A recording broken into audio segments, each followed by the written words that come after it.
Okay, so welcome in everyone. We're up to Yehoshua Perek Tet Vav, chapter 15. In our last class, we did three chapters, Yud Bet, Yud Gimel, and Yud Daled, where we set the stage for the division, the settlement of the land of Eretz Yisrael. So during the first half of the book, from chapters 1 through about 12, we talked all about the conquest of the land of Eretz Yisrael, the different battles that Am Yisrael waged against the inhabitants of the land of Canaan, the various city-states and tribes, some miraculous, some more natural, and we talked a lot about those themes in chapters 12, 13, and 14.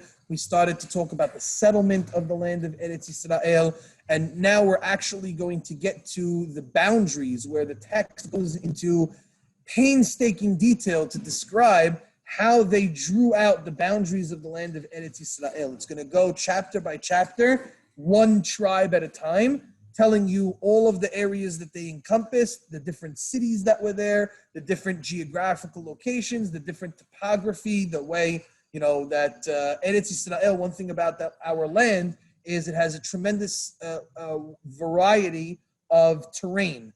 So you have a lot of mountains, you have a lot of plains, you have the Hermon where there's snow, and you have the Negev where it's a desert, and you have a very, very wide-ranging amount of weather and terrain and altitudes and so on and so forth. It's a very diverse land, which I guess is fitting for Jewish people, right?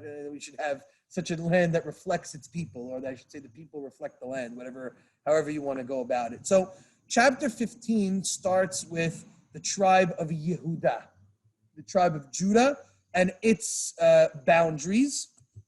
I wanted to, I got a very nice map off of Wikipedia that I'm showing here on the Zoom, but that's not going to help the people who are live. I wish I could, if anybody wants to spread it around, here, I'll just take a picture of it, I guess, and you can see. There's a very nice map over here of the land of Eretz Yisrael. So here, I'll just take a quick photo that I'll snap. And this will be important because you will see how it relates to our chapter. It's very important to see to see how it's drawn out. I'm sorry, one second. I'm going to my broadcast here. Okay. Sorry.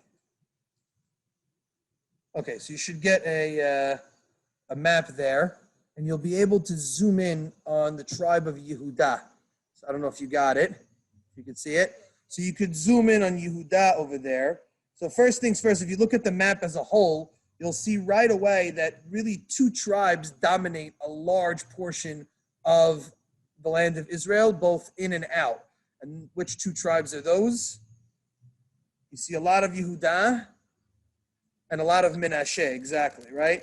You have Binyamin and Ephraim kind of in the middle there as well. But you'll see Yehudah is a very, very large portion, and it even swallows up the portion of Shimon. The land of Shimon, although they depict it on the map as being its own land, is actually swallowed up and part of the land of Yehudah. And then you have the rest of them, those boundaries around it. So you can see Yehudah is very large, right? And that's not a coincidence. And it's also the first one to get discussed in the text. What might be the reason for why Yehudah is both the largest portion of land and why it's also the first portion of land that gets described? Yeah, so Yehudah will certainly be significant because all of the kings will come from there. Really, in a sense, we ourselves trace ourselves back to Yehudah, right? What do we call ourselves? Yehudim, Jews, right? Eventually, the time will come where the kingdom split, where the tribe of Yehudah, along with the smaller tribe of Binyamin right next to it, will become one kingdom. The rest of the tribes will become another kingdom, and eventually they'll be lost, and we'll be left just with really the tribe of Yehudah and Binyamin alongside of it. But that's why we call ourselves Yehudim. So it makes sense that the text would begin with Yehudah because of its kingship, because of its future significance as we ourselves all descendants of the tribe of Yehuda in some way, shape, or form. Yes, there's also Leviim and Kohanim, but they're part of the mixture within the kingdom of Yehuda. And all of that plays a significant role in why it's mentioned first as well. What is also important to understand is that the tribe of Yehuda is the largest tribe, right? If we go back to the Torah and you look at the census that was taken multiple times in the Torah by Moshe, the tribe of Yehuda is about 10,000 men more than any other tribe next to it, right? The tribe of Yehuda, the first time around, has 74,000 men. The second time around has 76,000 men. So it's the most populous tribe as far as men is concerned. And usually if it has the most men, it also has the most total people. It also has the most women and the most children because it can produce the most. So Yehuda is by leaps and bounds the most prosperous, I guess. It's a prosperous is not a good word because that's more like for financial success, but it's the largest tribe in number than any other tribe. Right? So that's also very important to keep in mind as well. And so that's why it starts off. I'm not going to go through every one of the Pisukim here in Perek Tetvav. If you'd like to do that on your own, you can, and you could sort of trace the cities and the boundaries, both that's mentioned here as well as in the Torah itself. There are several boundaries, because if you look at the land of Yehuda, one thing that you'll notice about the land of Yehuda is it's also the natural boundary to the land of Eretz Yisrael. So if you look on the eastern side, the tribe of Yehuda goes all the way up to Yam HaMelach, right? So it's right up against the Dead Sea and right up against the Jordan River, right? So from the Jordan already you're starting the territory of Yehuda, and goes as far as the territory that belongs to the Jewish people. So if you look all the way west, where the Mediterranean Sea is, I'm sorry, I should pull up the map for the Zoom, right? So you can see here on the eastern side, the tribe of Yehuda is right up against the Dead Sea and the Jordan River. And then as you're going westward, it gets all the way up to the actual boundary of where the Jewish territory is, because that white and gray checkered box area where you see Aza and Ashkelon and Ashdod, the Jews never conquer that in the tribe of Yehoshua. And still to this, that's where all our troubles are coming on from this day. This is the Gaza Strip, right? That the Palestinians are fighting us from to this day. Although we have control of Ashdod and Ashkelon, they're right on the boundary of where we rule today. But in the times of Yehoshua, they didn't have it. So what I'm trying to illustrate here is that the tribe of Yehuda actually goes from one end to the other of all the territory for the Jewish people, from one edge of them to the other edge, right? And that's why you'll find that many of the points that the text describes are actually the same boundaries that are mentioned in the Torah itself. Okay? So I'm going to skip the first handful of Pisukim here that talk about the western, eastern, northern, and southern boundaries to the tribe of Yehuda. You can see them on the map, and we'll go at the end about some of their cities. I want to skip down to verse 13. Within this chapter 15, where it talks about the boundary of Yehuda, we revisit again the story of a man by the name of Kalev ben Yefuneh. And we read about him in chapter 14 as well. He has a divine portion in his in the tribe of Yehuda. He was the one of the spies who went to the city of Hebron to pray by the graves of our forefathers, not to be included in the plot of the spies. We discussed this in last class. As a result of that, he was rewarded by God by giving him that portion of land. And again, the text reiterates it here, but then there's a fascinating story that comes about with it as well. So I like to read these Pisukim together and talk a little bit about the story, both on a pshat level, what the simple text is telling us and what we can learn from that. And then we'll also take a look at what our rabbis have to say about this story as well. So I'm going to read here from Pasuk Yud Gimel, verse 13 on chapter 15. I'm going to actually do Hebrew English here for a minute, just so that people can get the English translation as well. ולכלב בן יפונה נתן חלק בתוך בני יהודה אל פי אדוני ליהושע. To Kalev ben Yefuneh, a portion was given within the children of Judah by the mouth of God. In other words, by God's command. From God to Yehoshua, and then Yehoshua to Kalev. What city was he given? Et Kiryat Arba. Kiryat Arba, we know it famously, right? This is the city of Abraham Avinu, right? Kiryat Arba hi Hebron. Aviha Anak hi Hebron. This is the city of Hebron, was given to Kalev ben Yefuneh. Vayoresh Misham Kalev et Shelosha bnei ha'anak. Kalev inherited and conquered the three sons of giants. Et Sheshai ve'et Ahiman ve'et Talmai yelidei ha'anak. The three of them were named Sheshai, Ahiman, and Talmai. They were the descendants of Anak. Anak means giant. These were maybe towering men. And it's not a coincidence that what was the claim of the spies when they came back from the land of Eretz Israel to the Jewish people? What did they say? They said, there's giants in the land. We can't conquer it. They're too strong. We won't be able to do it. And what does Kalev say to them? Kalev says, no, we have God on our side. Don't be afraid of them. Lahmenuhem, they're our bread. We're going to swallow them up and eat them up with ease because God is on our side, right? And so what's beautiful is we see Kalev's words come to fruition. They indeed go into the land. The section of Hebron is handed to Kalev ben Yefuneh, the appropriate man for the job. And he goes in and he conquers and devours these three children of giants. And he conquers the land and inherits it as he himself said that he would. It's almost it's a coming true of his own prophecy, of his own strength and his own fortitude. And it's a beautiful thing to see that idea come full circle. When a person has true faith and he's steadfast with Hashem, I use the word prophecy, but it's actually not a good word because prophecy gives off the impression that Kalev knew he was going to do it. It wasn't prophecy that Kalev was responding to. It was faith that Kalev was responding to. He knew that Hashem was with them. He knew Hashem would help them. And even we said, how old is Kalev here? Kalev is in his 80s at this point, right? He was 78 years old when they got in. They took them 7 years to conquer. He's in his 80s conquering this land. He's an older man. He leads the charge against them, and he's able to conquer these giants as he said he would be. But then something very interesting happens. Perhaps Kalev ages a little bit more or something happens to him. And there's a portion of his land that there are still non-Jews living there. There are Canaanim living there. And verse 15 tells us, Vaya'al Misham, he went up from there, El Yosheved Devir, to a place called Devir. Veshem Devir Lefanim, the name of Devir prior to it being given that name was Kiryat Sefer. Okay, so this seems to be meaningless detail, which we'll come back to. But okay, there's this name of this place, Devir. It used to be called Kiryat Sefer. And what's wrong with this place? There's non-Jews living there, and Kalev wants them out. But Kalev apparently can't do the job for himself.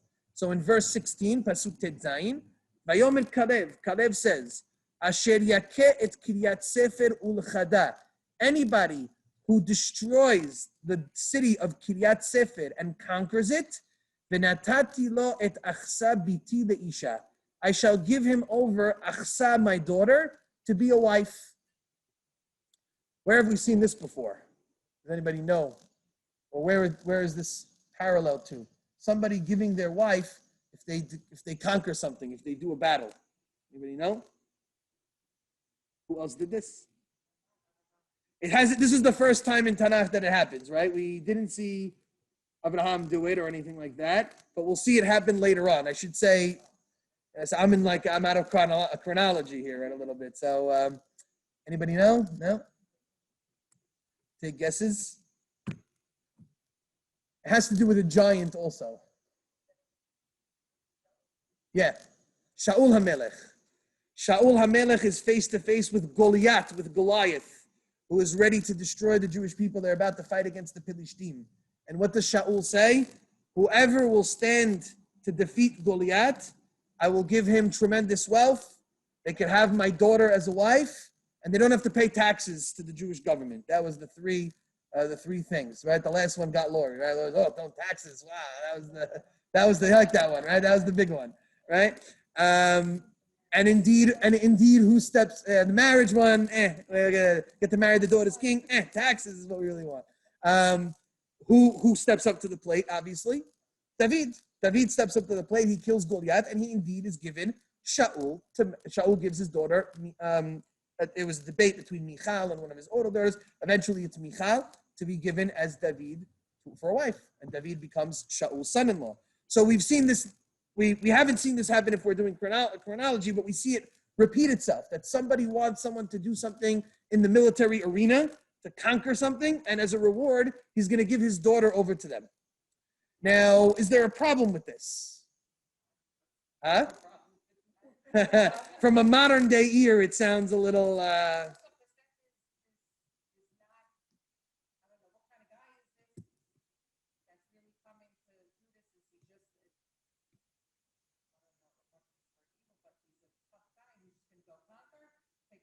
Right. It's a little brutish, is what you're saying. It's a little too, yeah. In addition to that, so the rabbis raise issues with this. They do. They raise issues with it with Shaul. They raise issues with it with Kalev. And they raise issues in other arenas as well. Whenever a person commits to something that he doesn't know what the outcome is going to be, and potentially he doesn't consider the possibility that the person who may do something might not be fitting for that. What were you saying, Liz? In what case? What do you mean?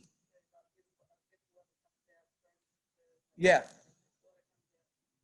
Yeah, exactly.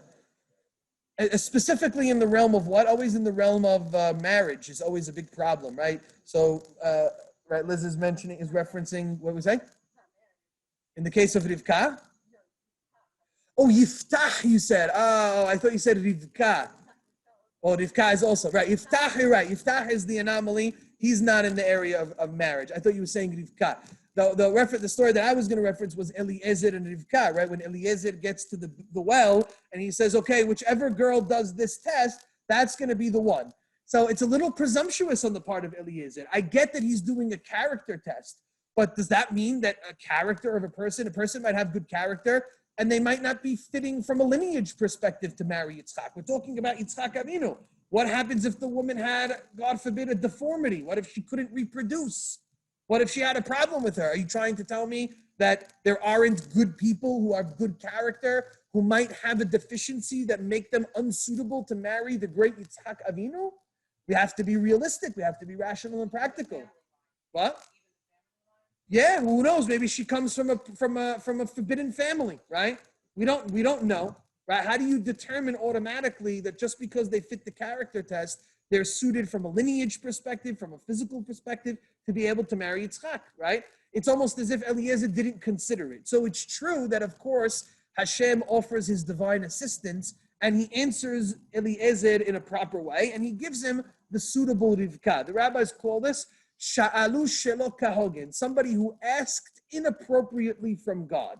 To ask something so open-ended without considering the possibility of who might step in to fill that role, and committing yourself to give that person over as a wife, right, which has ramifications, lineage, future generations, covenant. These are important things. To not take that into consideration from the rabbi's perspective is reckless. And so the rabbis say, Sha'alu shelo kahogen. They asked of God, and they created a scenario which was inappropriate, which was not correct. It turns out that God, in his desire to make the plan work, and his divine assistance, often sent out the right person for the job. So in the case of Shaul, for example, that we just referenced, David HaMelech comes in, a suitable person. He's not a mamzer, he has a good lineage, he's a proper person. A suitable candidate does emerge. But Shaul didn't know that necessarily. The same for Kalev. The rabbis criticize him here. I put up on the screen, Vayikra Rabbah. I'll read to you what it says over here. It says, excuse me one second, I went to the wrong spot. It's at the end. Here we go. It says, Arba'a patchu b'nedarim. There were 4 people who opened with vows. Shelosha sha'alu shelo kahogen. 3 of them asked inappropriately from God. Veheshivam hakadosh baruch hu kahogen. But God still answered them in the way that was good for them in the end. Ve'ehad sha'al. One of them asked shelo kahogen. He asked inappropriately. Veheshivo hamakom shelo kahogen. And God answered him not the way he was wanted to be answered, right? That was the case Liz brought up of Yiftach. We'll get to him in a minute. Who were the 3 who asked appropriately? Eliezer, the servant of Abraham, he asked right. and he was answered properly. He got Rivka. Shaul, he asked inappropriately. He got David. And Kalev, he asked inappropriately in our case. He said, whoever conquers the Devir, whoever conquers this area, he will be the person who will marry my daughter. How did he know who was going to come in? Turns out, we'll read momentarily, it was a great man by the name of Otniel ben Kenaz, and we'll come back to him in a minute, who was actually a relative of Kalev. So Kalev knew he was good to go. The one who is the odd man out is Yiftach. What did Yiftach do? Yiftach made a vow to God when he was about to go to war. We'll read about him when we get to the book of Judges. It's our next book up on deck. Yiftach makes the vow that whoever or whatever, he really says, comes out of his home first after he returns victorious from battle, he will offer up as a sacrifice to God, right? This was his way of saying, God, I need your help and assistance in battle, and I'm willing to give a sacrifice to you. The problem is he should have just said, I'm going to sacrifice animals to you, right? He opened himself up to the possibility that what if it was a human being who came out of the house first to greet him? Can he offer them up as a sacrifice? And indeed, what should happen? His daughter is the one who comes out to greet him first after he comes back from battle. And now he has a quandary. What is he going to do with his daughter? He vowed that he would give up the thing that came out of its house to greet him as a sacrifice. And we'll talk a little bit about the ending there. It's a tragic ending for Yiftach and his daughter at the end of that chapter when we get to Shoftim. But the bottom line is that we have to be very careful with our requests from God. When we're asking for something, we had better know that what we're asking for is something that will turn out to be in our favor, something that will be good. Otherwise, we might as well just leave it open to the point where God can answer it, but it's not something that is out of our control. We cannot leave ourselves open to the possibility that something goes wrong with the request that we go ahead and make. And so we have to be very pointed with what it is that we're asking from God. And I think this might be a good lesson for us coming into Rosh Hashanah, right? Rosh Hashanah is a time for requests, right? We have a new year coming up. There's many things that we want to have going forward in our year, and we're gonna ask for things, right? Please give me business and health, and a lot of different things. And there may be some requests that we're not really sure. Is that a proper request? Is that a good request? Maybe we're leaving ourselves too open. We're not 100% sure. Huh? You don't have to share here. Yeah. Right. Right.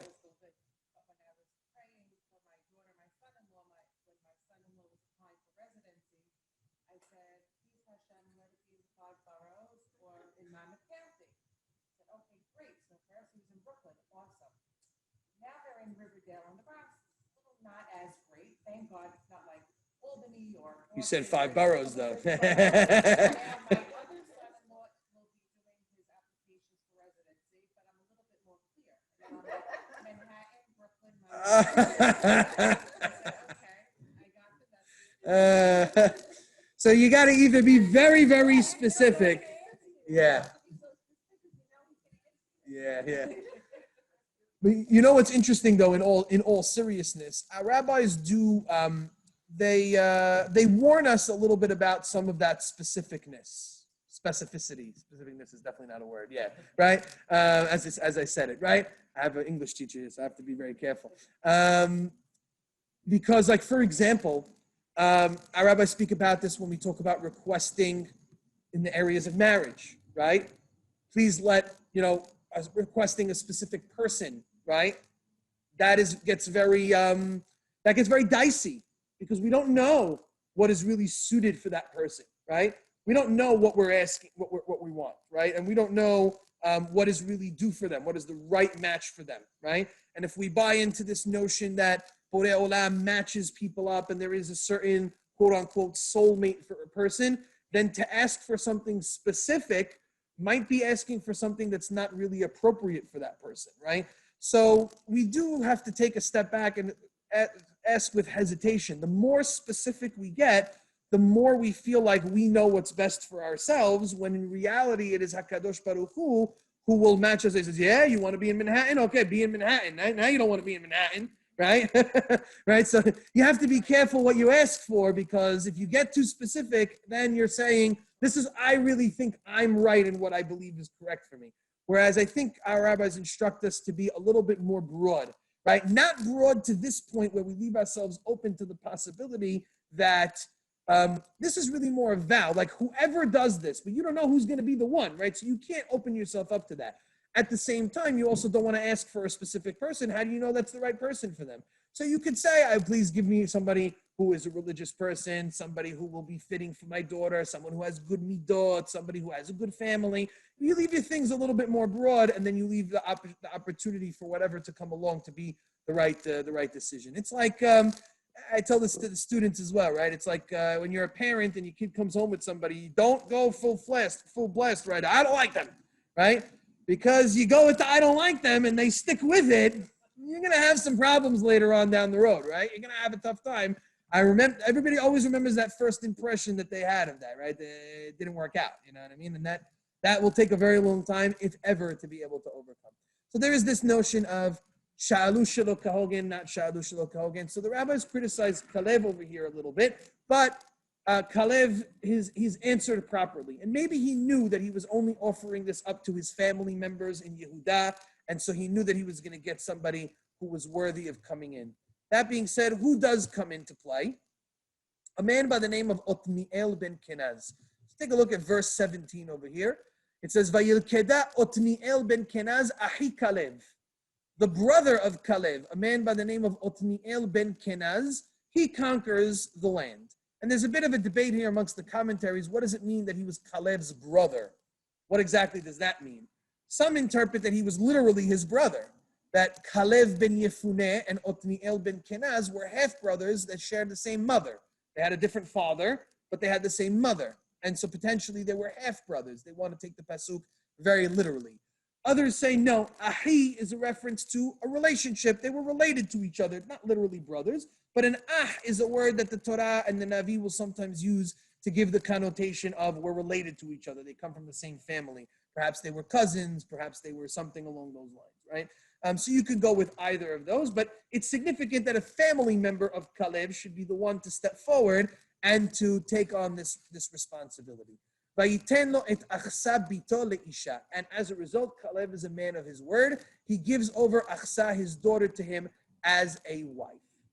So Otniel does in fact marry Kalev ben Yefuneh's daughter because he accomplished the task of conquering this one land that Kalev himself was unable to conquer.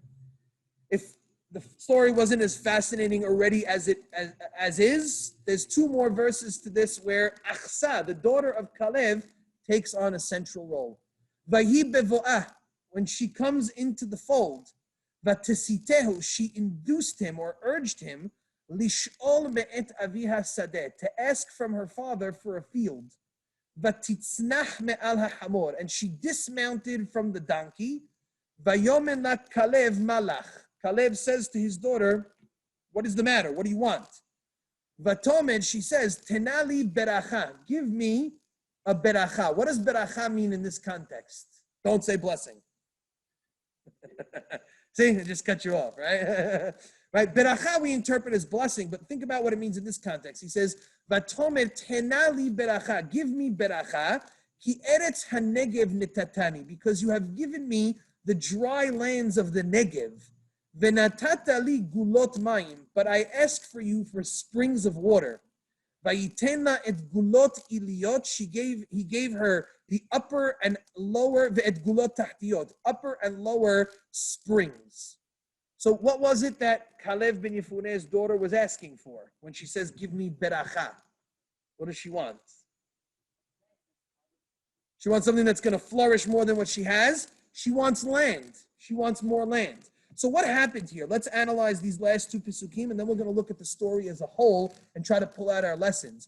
What happened here is apparently Otniel ben Kenaz conquers this land of Devir, which was formerly known as Kiryat Sefer, and they go in to examine the land, and the land is very dry. It's in the southern part of the tribe of Yehuda, towards the drier, more arid desert lands. And they go in, and now Otniel, who's now married to Kalev ben Yefuneh's daughter Achsa, because that was the prize for conquering the territory. Esther's making faces already, right? There's a little bit of shiver. But it's okay. The prize is going to get him something else. Yeah, it's I think we should go back to the days where there's a prize for a man having to marry a woman, right? We look at that as like, oh, he won the prize. Yeah, it was a prize to get this woman. He had to defeat and conquer and put his life on the line to win and earn that. That chivalry, I feel like, is gone from the world, and it needs to come back a little bit. I mean, look, I'm a feminist in as much as I can give to them. Yes, women have to be on equal footing and have a plane, but there's a certain level of respect, I feel like, that has gone out of a world in which, yeah, you want to be equals? Fine, we're going to treat you like dirt now. I'll treat you how I treat the equals, right? I don't get up on the subway. I don't get up on the bus, right? Yeah, okay, you want to be equal? Fine, you be equal. We're going to kill you, right? So, there needs to be a little bit of dignity and respect for the one. Yeah, it was his prize for having put his life on the line to conquer that territory. So in any case, what happens? They come and they see the land is not up to her liking. That's definitely a woman's thing, right? This house is not what I want, right? So she says, what does she do? V'tesitehu, she urges Otniel ben Kenaz to ask her father for another portion of land. Say, look, this, I know we conquered this land, but we can't be limited to this. It's hard to make a living here. We're in desert lands. And apparently, what are you saying, Liz? So apparently he doesn't do it, right? So that's a typical classic male thing, right? The wife says, hey, ask your parents about this. And what does he say? I know, right? I'm not going to ask. Right? So this is very real stuff, right? Anybody who thinks this is 2000, this is very real stuff, right? She's urging him, please ask my father. And she's being very respectful as a woman. In those days, wasn't appropriate. What was a woman's place to go and ask her father for a piece of land? So she says to her husband, ask dad for a piece of land. He doesn't do it. He seems unwilling to do it. And now when you're unwilling to do it, she says, fine, I'll take matters into my own hands. What happens? She dismounts from the donkey and she approaches her father. And Caleb says, what do you want? And what does she say? Tenali beracha. Give me, in this case, beracha means another portion of land. Add on to me something that is a blessing for me. That's why we call it beracha. We call it a blessing because what essentially we're asking the person to do is to give me good, right? Add on more good to me is what a beracha essentially is. And that's what she asks for because she feels that the portions of land that she has received are not up to the standard that she feels are appropriate for her and for her family. Caleb agrees, and he gives her the proper portions for them based on his different actions. This is a fascinating story, right? Just on a pshat level, just on a simple level, there's a lot of things that are going on over here. And I'm interested to first get your take about what you pull out of this story. What stands out to you? What lessons could potentially be learned from what goes on here in this story?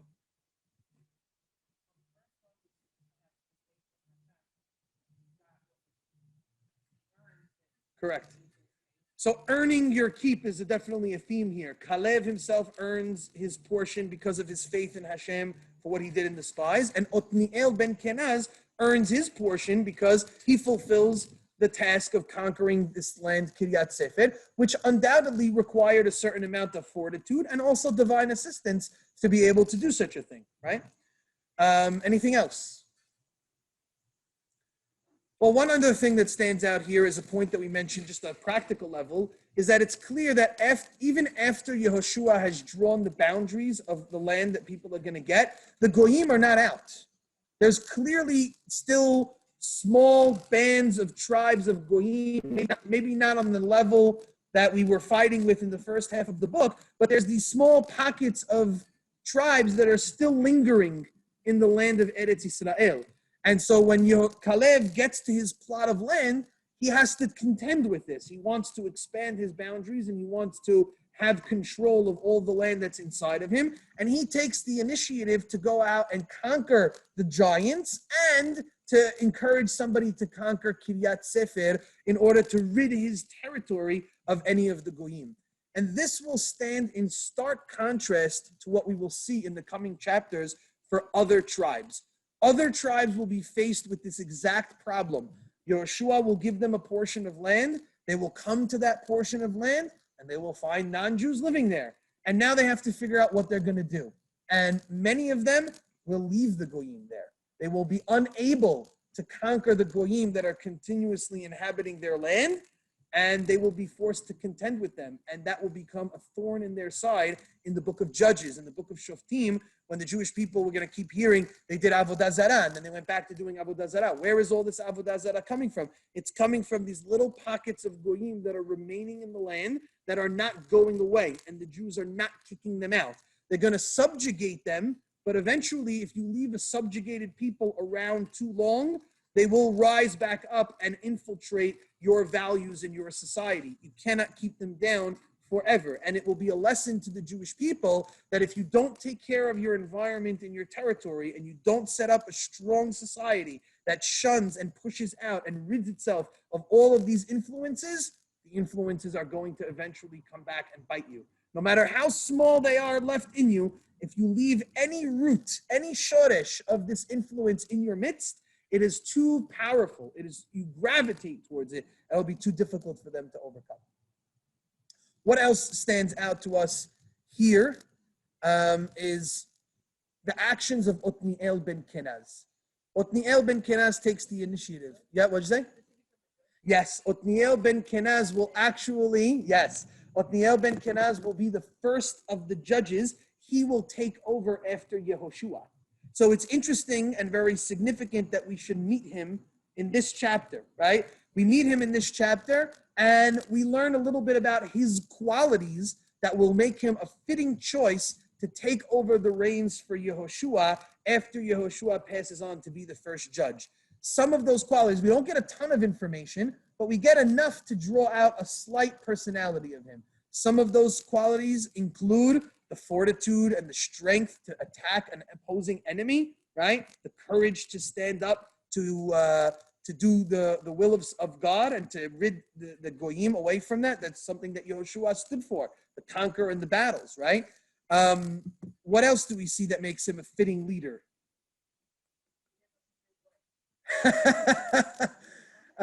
He didn't listen to his wife. Okay, so a certain level of respect, maybe, perhaps, yeah. Okay. Right. So maybe he felt it was more appropriate for his wife, Achsa, who's the daughter of Caleb. He felt it was her place appropriately to ask for more land and not for his. He should be satisfied with what he got. So not being overly haughty and asking for too much, another good quality of character, of a leader. I think it's because there isn't enough information